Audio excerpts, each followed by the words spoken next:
Today's talking point from your official guide to being a good Republican. Talking point number 1026. We need to get this country moving again. Moving fast enough to keep it out of the reach of Barack Obama in 2012. And that means moving it backwards. These are the facts. Millions of Americans are out of work. Record numbers of homes are in foreclosure. The middle class is in danger of being completely eliminated. But it's not all good news. Things can always get better if we're not vigilant. Senate Republican leader Mitch McConnell laid out our agenda for us a year ago. Our top political priority over the next 2 years should be to deny President Obama a second term. That's right, Senator, and it's not going to be easy. Obama's pulling a few tricks out of our hat. He's recently begun trying to get things done without Congress, using executive actions. Actions that threaten the hard-earned results of our inaction. It's no longer enough to drag our feet. We're going to have to use our feet to kick any chance of economic recovery to death. Each of you will be given a card listing all of the job-killing bills introduced by Republicans. The card will be labeled job-creating bills introduced by Republicans. Use it. We can't stand still if we expect to drag this country to a complete standstill. And that's talking point number 1026 from your official guide to being a good Republican. If we're able to stop Obama on this, it will be his Waterloo. It will break him. Freaks.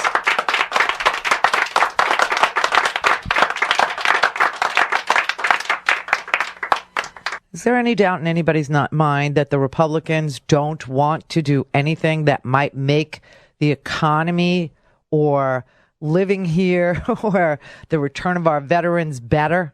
Is there any doubt in your mind that the Republican Party has disdain for public workers like school teachers and police officers and firefighters and EMTs? Because if there's any doubt in your mind, police officers, about whether or not you should be beating with batons or kicking in the head or slamming on the face with your jackboot the protesters, or if it's Mitch McConnell that's your problem, then let me play you this little clip. The question is whether the federal government ought to be raising taxes on 300,000 small businesses in order to send money down to bail out states for whom firefighters and police work. They are local and state employees.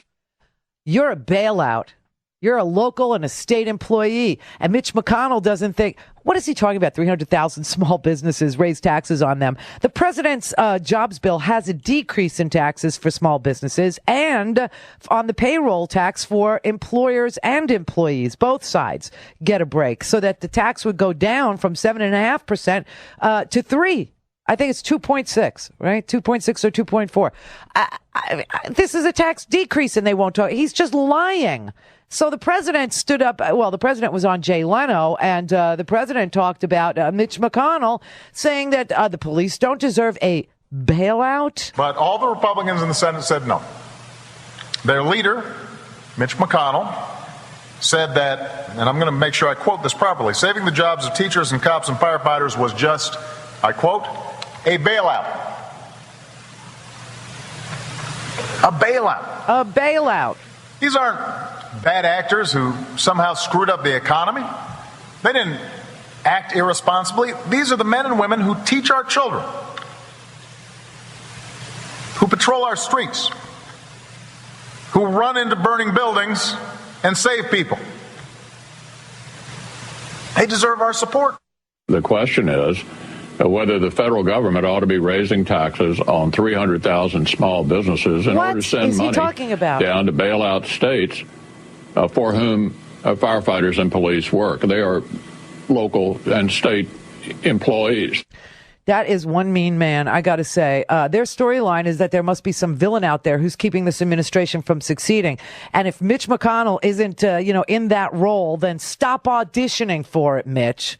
I mean, this is unbelievable. He's calling an effort to save the jobs of first responders a bailout? Seriously. Cops and firemen are people. They're the ones who bail us out when things go wrong.